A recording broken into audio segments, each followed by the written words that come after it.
3 days after the emergency council session, Nexus Prime Station buzzed with confused activity. Reports had been coming in from across the galaxy about Vexnari fleets suddenly going silent or retreating without explanation. Some alien species thought it might be a trap, while others dared to hope the war was somehow ending. Ambassador Zixathera floated through the station corridors reading updates on her datapad. Her blue skin had regained some of its normal color as the reports continued to arrive. Entire Vexnari battle groups had powered down their weapons and were drifting in space without any apparent coordination. In the council chambers, the emergency session continued with representatives trying to understand what was happening. General Kethmore stood at the central display showing tactical maps of the galaxy. Red markers that had shown advancing Vexnari fleets were now blinking yellow to indicate unknown status. 17 enemy fleets have gone completely silent, the reptilian general announced. 23 more have begun retreating toward their home systems, but they are moving in random patterns. It is like they have lost all central command. Counselor Brixtal buzzed his wings with excitement. Could this be the result of internal fighting? Maybe the Vexnari are having a civil war. Dr. Grant looked up from her analysis station where she had been monitoring communication intercepts. The data suggests something else. All Vexnari psychic. Communication stopped at exactly the same time 3 days ago. Whatever happened affected their entire hive mind network simultaneously. Captain Morrison sat quietly in his chair, but his expression had changed. He no longer looked worried, and there was something like satisfaction in his eyes. He checked his watch and then looked toward the main entrance of the chamber. Captain Morrison, do you have any information about these developments? Ambassador Zixathera asked. Your human intelligence networks are more advanced than ours. Morrison shook his head. No official reports yet, but I expect we will have answers soon. The discussion was interrupted by sounds of commotion from the corridor outside the chamber. Station security personnel were talking in urgent voices, and several aliens could be heard making distress calls. The council members looked toward the entrance, wondering what new crisis was developing. The main doors opened, and Sergeant Danny Coleman walked into the chamber. He still wore his black infiltration suit, which was stained with various alien fluids and showed signs of recent combat. His cybernetic arm had scratches on its metal surface, and his organic hand carried a large military containment bag. Every conversation in the room stopped as the aliens stared at the human soldier. Something about Coleman's presence made their primitive survival instincts activate warning systems. He moved with the confident stride of an apex predator returning from a successful hunt. Coleman's appearance caused immediate physical reactions among the alien representatives. Several species began involuntary color changes that indicated extreme fear. Others released pheromones that warned of nearby danger. A few representatives actually fainted and had to be caught by their assistants. The human soldier walked calmly to the center of the chamber and set his containment bag on the polished council table. The sound it made when it hit the surface suggested something very heavy was inside. Coleman looked around at all the frightened faces before speaking in a conversational tone. Sorry I'm late. Traffic.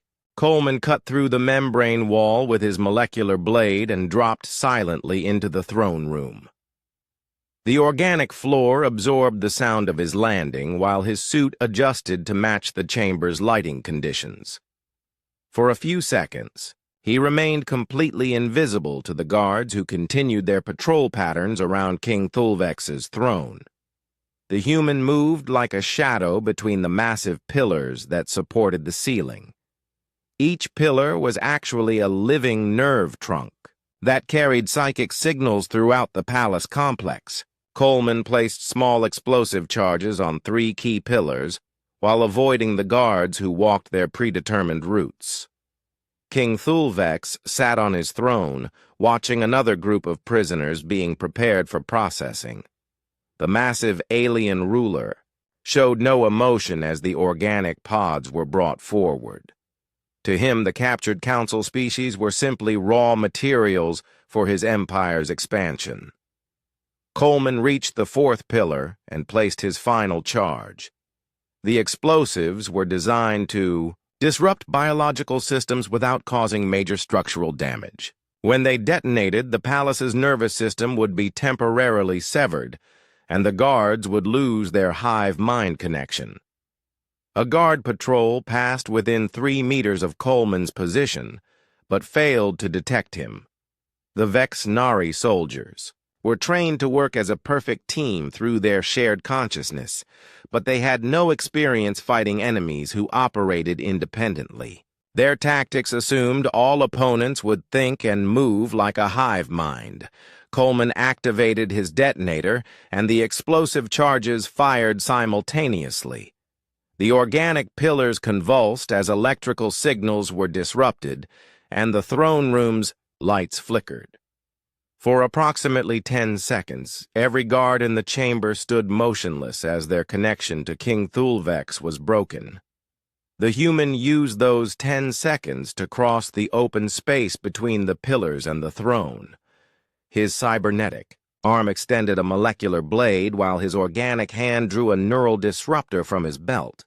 King Thulvex looked up in surprise as a figure in adaptive camouflage materialized directly in front of him. Coleman drove the molecular blade into the junction where the throne connected to the palace's main nervous system. Sparks flew from severed biocircuits as the king's psychic link to his empire began failing.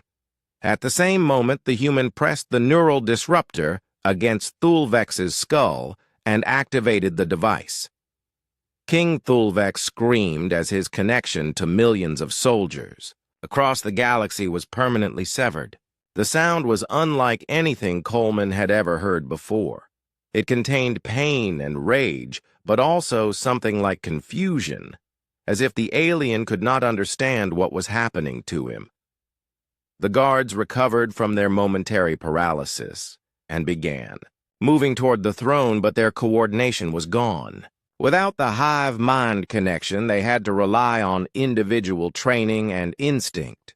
Some moved to protect their king, while others ran toward alarm systems or communication panels. Coleman rolled behind the throne as energy weapons fired at his position. The massive chair provided cover while he prepared his next move. King Thulvex was still alive, but his psychic abilities were permanently damaged. The neural disruptor had done its work, but the physical threat remained. 2 guards approached from different directions trying to flank Coleman's position. The human waited until they were committed to their attack pattern, then moved between them with fluid precision. His molecular blades cut through their armor like paper, and both aliens fell without making a sound. More guards poured into the throne room from side entrances, but they were no longer moving as a coordinated unit. Coleman used their confusion to his advantage, picking them off one by one while staying mobile. His infiltration suit made him difficult to target, and his weapons were designed specifically for fighting in confined spaces. King Thulvex tried to stand, but his massive bulk made quick movement impossible. The alien ruler's red eyes still glowed with rage as he watched his elite guards fall to a single human soldier. He began to understand that his empire's reputation for invincibility was about to die with him. Coleman moved in a wide circle around the throne room, using the architectural features for cover and concealment. When guards tried to corner him, he disappeared into shadows or behind pillars only to reappear somewhere else. The Vex Nari had never faced an enemy who fought like a predator instead of a soldier. A group of 6 guards formed a defensive line. between Coleman and the throne. They fired their weapons in coordinated volleys, trying to pin him down, but the human was no longer where their sensors indicated. Coleman had learned to use the palace's organic systems against its defenders. He emerged from a wall membrane behind the guard formation and attacked their rear positions. Before they could turn to face him, 3 guards were down and the others were scattered. Coleman's cybernetic arm moved faster than biological reflexes could follow, while his organic hand threw molecular grenades with deadly accuracy. King Thulvex finally managed to rise from his throne and began moving toward one of the chamber's exits. Despite his size, the alien ruler was surprisingly agile when motivated by fear. But Coleman had anticipated this move and placed additional charges on the exit doors. The explosions sealed the throne room and trapped everyone inside. Emergency lighting activated, casting strange shadows on the organic walls. King Thulvex realized he had nowhere to run and turned to face his attacker with mandibles spread wide in challenge. Coleman approached the massive alien carefully. King Thulvex was wounded and isolated, but still extremely dangerous. The ruler's claws could easily tear through human armor, and his bite could inject paralytic venom. This had to be finished quickly, before reinforcements found a way into the sealed chamber. The final confrontation lasted less than 30 seconds. King Thulvex fought with the desperation of a cornered predator, but Coleman fought with the cold efficiency of an apex hunter. The human used the alien's size and weight against him while staying clear of those deadly claws and mandibles. When it was over, Coleman stood alone in the silent throne room. Around him lay the bodies of 47 elite guards and their king. The palace's biological systems were failing without psychic direction, and the lights continued to dim. Emergency alarms echoed from distant parts of the complex, but no guards came to investigate. Coleman activated his comm unit and contacted Captain Hayes in orbit. Eagle 1, this is Reaper. Package delivered. Primary target eliminated along with command structure, requesting immediate extraction. Hayes responded within seconds. Reaper, we are detecting massive system failures across all Vexnari fleet positions. Their ships are breaking formation and many appear to be powering down. What did you do down there? Coleman looked around the darkened throne room and began moving toward his planned escape route. I cut off the head, Eagle 1. The body is dying. Now, get me out of here before this whole place comes apart. Copy that, Reaper. Extraction team is on the way. Stay alive down there, Danny. You just saved the galaxy. Coleman smiled grimly as he prepared to fight his way out of the palace. The hardest part was over, but he still had to survive long enough to report his success. Behind him, the throne room grew darker as the palace's biological systems continued to fail. Across the galaxy, Vexnari ships drifted powerless as their crews tried to understand what had happened to their connection with the king. Without psychic coordination, their empire began to collapse within hours. Admiral Vexthul and millions of other soldiers waited for orders that would never come. The human soldier who had accomplished this impossible mission continued his escape through the dying palace. Soon he would return to the council station and deliver proof of his success. The aliens who had doubted human capabilities were about to learn why Earth's warriors were called Deathworld predators. Sergeant Danny Coleman crouched in the shadows of a massive bioorganic wall and watched the patrol of Vexnari guards march past his hiding spot. The alien palace on Nexus Mortis was unlike anything humans had ever built. Living tissue formed the walls and floors, while strange lights pulsed through veins that carried nutrients to different sections of the structure. Coleman wore a special infiltration suit that adapted its color and temperature to match the surrounding environment. To the alien guards, he appeared to be just another shadow on the wall. His cybernetic left arm contained sensors that could detect movement and heat signatures through the organic walls. The human had been inside the palace complex for 18 hours studying the layout and guard rotations. His original mission was simple intelligence gathering, but what he had discovered changed everything. The Vexnari were not just conquerors. They were harvesters who processed captured aliens into biological fuel for their war machine. Coleman had seen the processing chambers deep in the lower levels of the palace. Thousands of prisoners from council worlds were held in organic pods, while machines slowly converted their bodies into energy. The sight had made even his experienced soldier's stomach turn with disgust. His comm unit vibrated softly with an incoming message.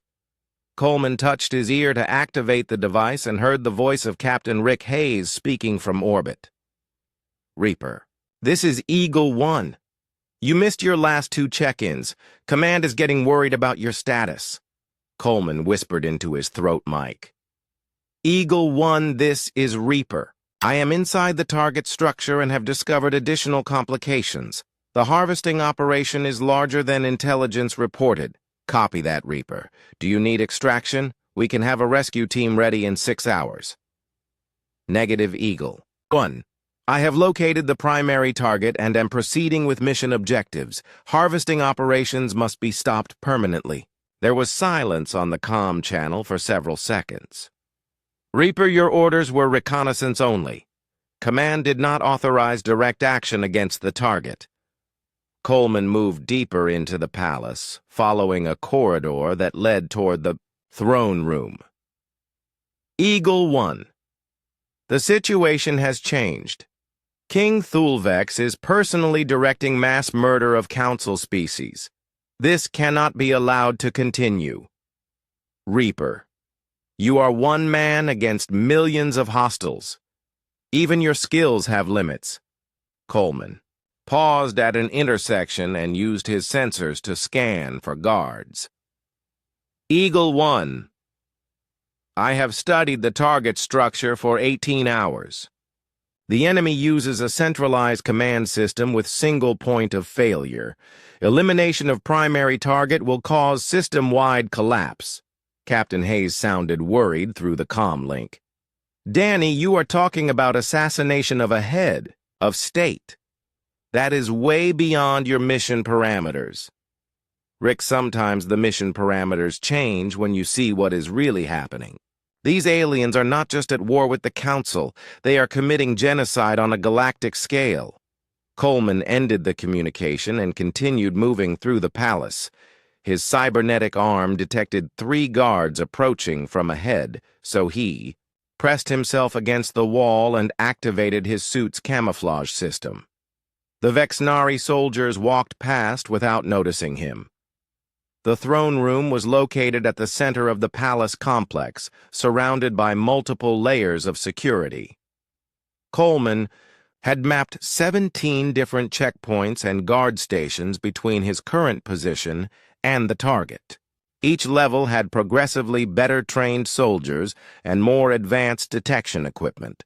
Most military commanders would consider such defenses impossible to breach. But Coleman did not think like most military commanders. He had spent his entire adult life learning how to solve problems that seemed impossible to other people. The human found a maintenance shaft that connected to the palace's biological systems. The Vexnari had designed their structure like a living organism with circulatory and nervous systems running through the walls. Coleman realized he could use these systems to reach areas that guards did not patrol. He cut through a wall membrane with a molecular blade and squeezed into the organic tunnel beyond. The space was warm and humid with a smell like rotting meat. Thick fluids flowed through larger tubes while smaller vessels carried electrical signals to different parts of the palace. Coleman followed the tunnel system for over an hour climbing. through spaces that were barely wide enough for a human body. His suit's sensors helped him navigate the maze while avoiding areas with high electrical activity that might detect his presence. Eventually, he reached a larger chamber that connected to the throne room's biological systems. Through a thin membrane wall, he could see King Thulvex seated on his massive throne. The alien ruler was even larger than intelligence reports had indicated. His black shell had golden markings, and his red eyes glowed with psychic energy. Around the throne stood dozens of elite guards wearing advanced armor and carrying energy weapons. Their movements were perfectly coordinated because they shared the same hive mind connection as their king.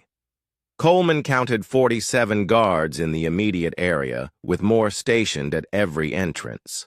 King Thulvex was conducting what appeared to be a feeding ceremony. Organic pods containing council prisoners were brought into the throne room where the king personally supervised their processing into biofuel.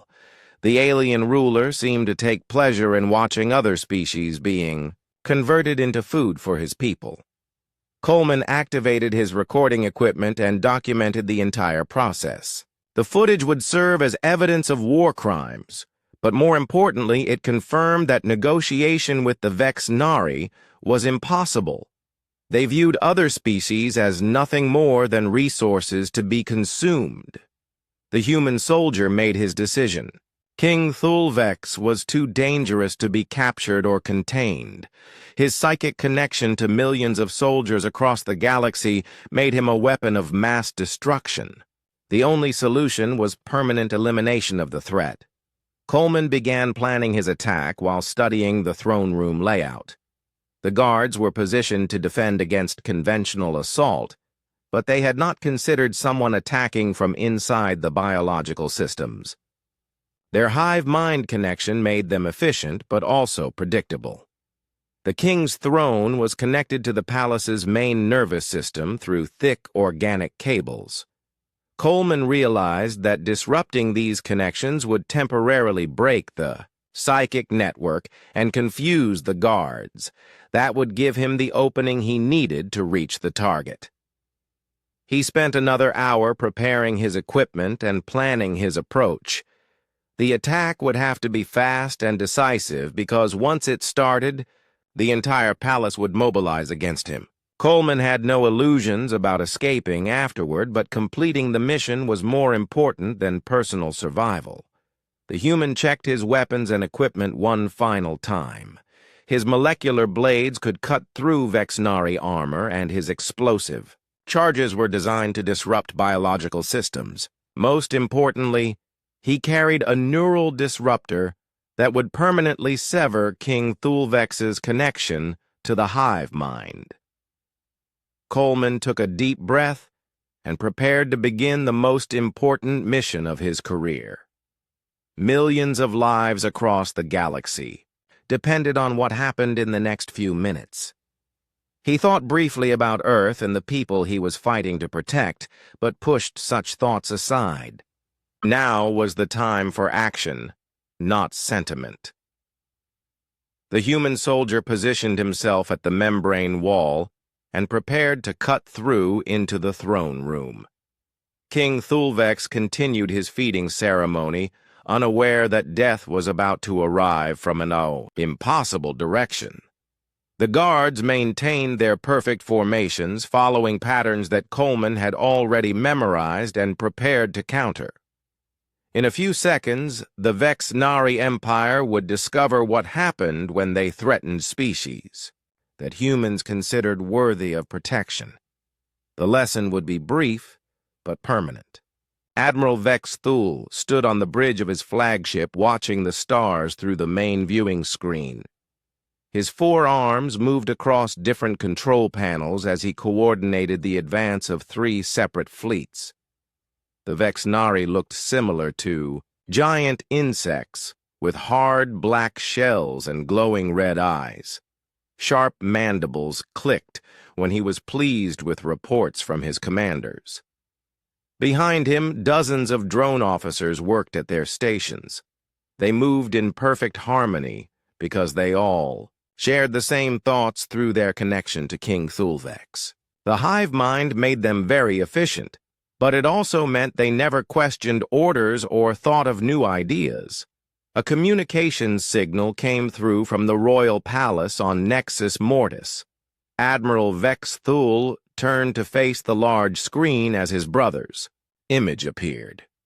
King Thulvex was much larger than the admiral, and his shell had golden markings that showed his royal status. His voice made a deep buzzing sound when he spoke. "Brother, the council worlds fall before us as expected. How long until you reach their core systems?" Admiral Vex Thul clicked his mandibles with satisfaction. 6 more days, my king. The aliens put up weak resistance at each system. Their ships are no match for our coordinated attacks. Soon we will have enough organic material to fuel our expansion into the next galaxy. King Thulvex moved closer to his communication device. Good. I grow hungry thinking about all the new species we will harvest. Make sure to capture as many prisoners as possible. The feeding ceremonies must continue. The admiral nodded his insect head. Of course, my king. But I must report something strange. Our outer sensors detected a single alien ship 3 days ago near the Kethmore system. It disappeared before our patrols could investigate. One ship? The king's red eyes glowed brighter. What type of vessel was it? Unknown design. Very small and showing unusual energy signatures. It might have been a scout or spy ship sent by the council.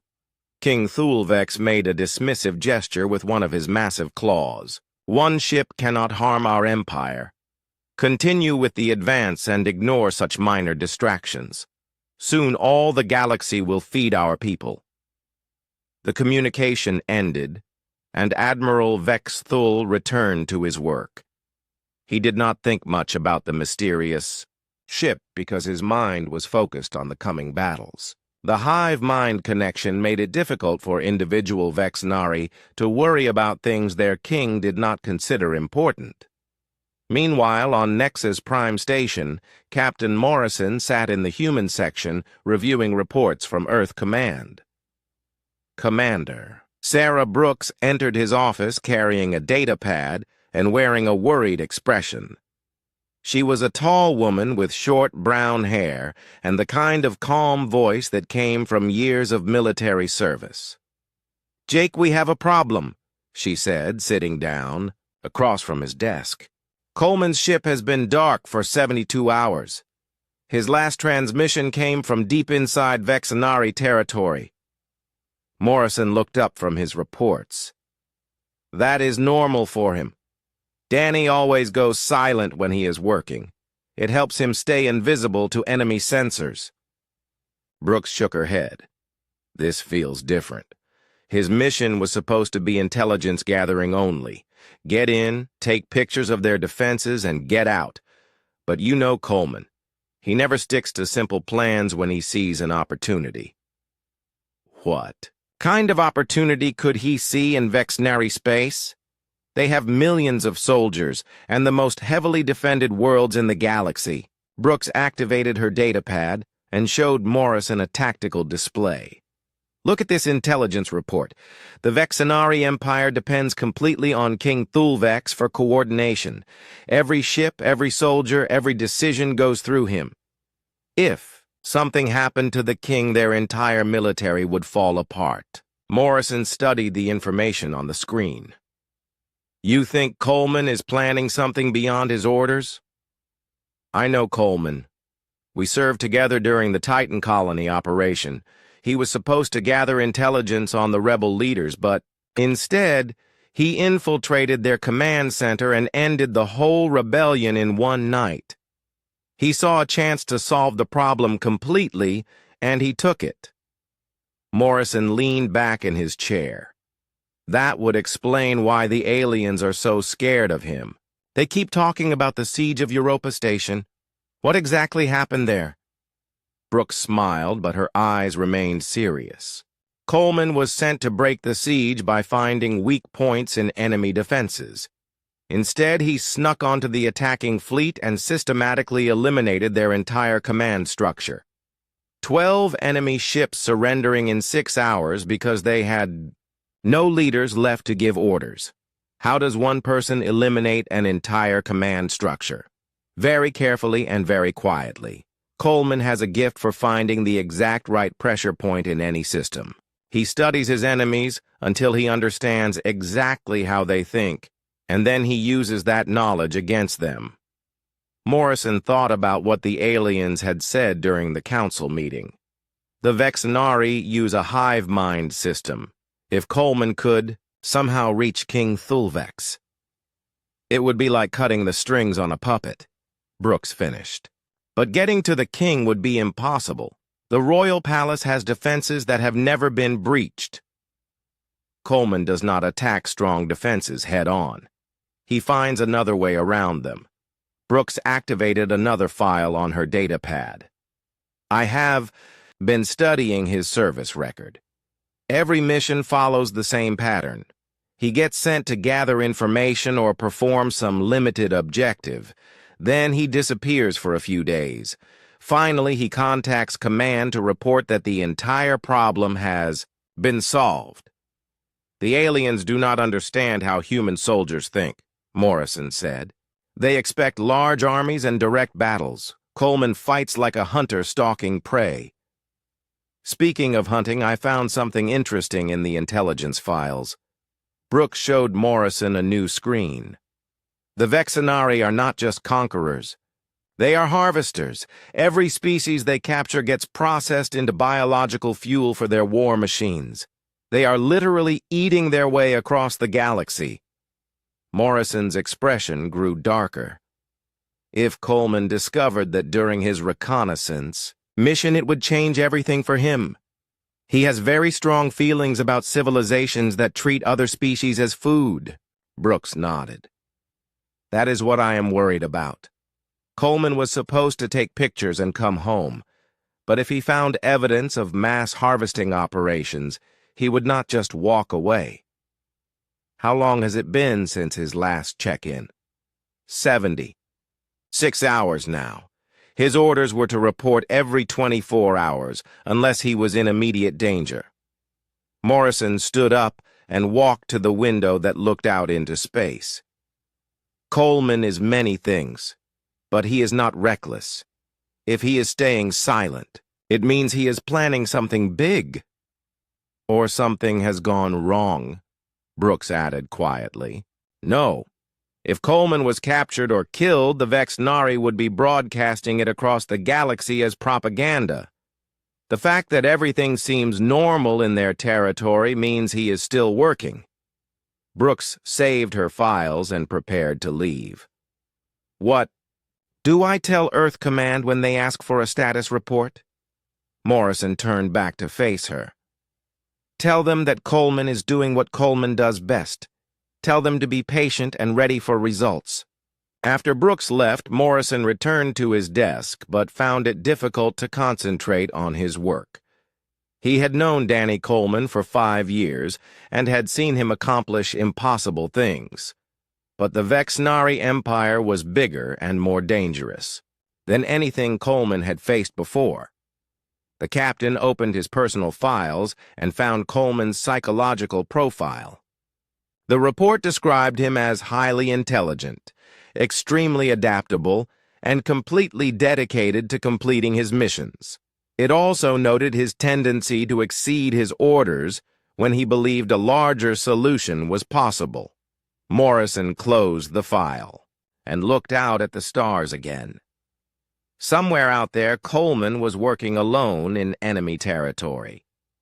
The aliens in the council meeting had seemed terrified when Morrison mentioned sending one human to solve their problem. Soon they would understand why humans had earned their reputation as Deathworld predators. The waiting was the hardest part. Morrison knew that Coleman would contact them when he was ready. Until then, all they could do was hope that one human soldier could accomplish what entire alien fleets could not. The crystal walls of the council chamber gleamed under harsh lights as Ambassador Zixathera floated above her seat. Her blue skin looked pale today, and her normally bright eyes were dim with worry. Around the massive circular table sat representatives from 40 different worlds, and each one looked scared. The air smelled of fear and sweat from dozens of alien species. General Kethmore slammed his clawed fist on the metal surface. His reptilian face showed anger, but his voice shook when he spoke. 60% of our fleet is gone. Gone. The Vexnari destroyed everything we had at Kepler's Edge, and King Thulvex himself led the attack in that monster ship of his. Captain Jake Morrison sat quietly in his chair. The human wore his blue uniform and kept his hands folded on the table. His face showed no emotion as the alien leaders talked over each other in panic. Next to him, Dr. Lisa Grant tapped on her datapad and made notes about what she heard. "The world render tore through our best ships like they were made of paper," said Counselor Brixtal. The insect-like being's wings buzzed with stress. King Thulvex himself was on the bridge directing the battle. "Our weapons could not even scratch his ship's hull." Ambassador Zixthara raised her long arms for silence. "We must face facts. The Vexnari Empire now controls 12 systems that belonged to us just 1 week ago. Their forces move closer to our core worlds every day. We have maybe 2 weeks before they reach Nexus Prime." The room filled with sounds of distress. Some aliens changed colors with fear. Others made clicking or whistling noises that meant panic in their languages. A few representatives started to cry with tears that looked like liquid metal. "What about surrender terms?" asked Minister Qualdep. The slug-like creature left a trail of slime as he moved in his chair. "Maybe we can negotiate with them. Maybe they will let some of us live if we give them what they want." General Kethmore hissed through his sharp teeth. "You fool. The Vexnari do not negotiate. They conquer and consume. Every world they take becomes a feeding ground for their species. They turn prisoners into food and use our technology to build more ships." Dr. Grant looked up from her data pad. "The tactical reports show they prefer to attack systems with high population density. They seem to need large numbers of organic beings for their life cycle. Their battle tactics focus on capturing ships intact rather than destroying them completely." Captain Morrison finally spoke in his calm voice. "The situation is bad but not hopeless. Earth has sent someone to handle the problem. He should be arriving soon to clean things up." The aliens turned to stare at the human. Ambassador Zixthara floated closer to Morrison. "One human? You sent one person to fight an entire empire? Captain Morrison, your species may be brave, but this is not the time for jokes." Morrison shook his head. "No joke. We sent our best man for this kind of work. He specializes in solving problems that regular military cannot handle. Danny Coleman is very good at what he does. One soldier against millions of Vexnari warriors?" General Kethmore laughed, but the sound had no humor in it. "Your human arrogance will get us all killed. Even your Deathworld training cannot prepare one man for what King Thulvex has built." Dr. Grant continued typing on her pad. "According to our intelligence, the Vexnari use a hive mind system. King Thulvex connects to all his forces through psychic links. He can coordinate attacks across multiple star systems at the same time. That makes him very dangerous, but it also makes him a single point of failure." The room grew quiet as aliens tried to understand what the human meant. Ambassador Zixathara floated back to her position. "You think killing their king will stop the entire empire? That seems too simple." "Simple does not mean easy," Morrison replied. "But yes, that is the basic idea. Cut off the head and the body dies. Coleman has experience with this kind of work. Counselor Brickstail buzzed his wings faster. Even if your human could somehow reach King Thulvex, the royal guards would tear him apart. The palace on Nexus Mortis has defenses that have never been breached. Thousands of elite warriors protect the throne room. Morrison looked around the table at all the frightened faces. Coleman does not fight like regular soldiers. He does not attack fortresses head-on or challenge guards to single combat. He finds another way. He always finds another way. What kind of training does this human have? Asked Minister Quoldap. His voice sounded curious despite his fear. Doctor, Grant answered before Morrison could speak. Sergeant Coleman graduated from Earth's Special Forces programs. He has advanced training in infiltration, demolitions, xenobiology, and what we call unconventional warfare. He has ended 3 major conflicts by himself. 3 conflicts? General Kethmore leaned forward. What do you mean, ended? Morrison's expression remained calm. The siege of Europa Station lasted 8 months until Coleman arrived. He solved the problem in one night. The Titan Colony Rebellion had our forces trapped for 6 weeks. Coleman ended it in 3 days. The asteroid pirates controlled an entire sector until Coleman paid them a visit. They surrendered the next morning. The aliens looked at each other with confusion. They could not understand how one person could accomplish such things. Their military thinking focused on large fleets and massive armies fighting battles in space. Ambassador, Zixthera's skin changed to a deeper blue color. How does one human accomplish what entire fleets cannot? What makes your species so different from the rest of us? Morrison thought for a moment before answering. Earth is what you call a death world. Everything on our planet tries to kill everything else. We evolved as hunters and survivors. We learned to adapt to any situation and use whatever tools we can find. Most species in the galaxy evolved on safer worlds where cooperation was more important than individual strength. But surely the Vexnari are also warriors, said Counselor Brickstall. They have conquered dozens of worlds. The Vexnari are successful because they work together perfectly, Dr. Grant explained. Their hive mind makes them very efficient, but it also makes them predictable. They think in patterns that can be learned and countered. Humans think differently. We improvise and adapt to new situations quickly. General Kethmore shook his head. Even if this Coleman is as good as you claim, he is just one person. King Thulvex has millions of soldiers and the most advanced technology in the galaxy. Morrison smiled for the first time since the meeting began. Technology is useful, but it has limitations. Coleman has something the Vexnari have never faced before. He has creativity and the willingness to do whatever it takes to complete his mission. The room fell silent again as the aliens considered what they had heard. Most of them still looked doubtful, but a few seemed to have hope in their eyes. Ambassador Zixthera spoke in a quiet voice. When will this human arrive? Our defenses will not hold much longer against the Vexnari advance.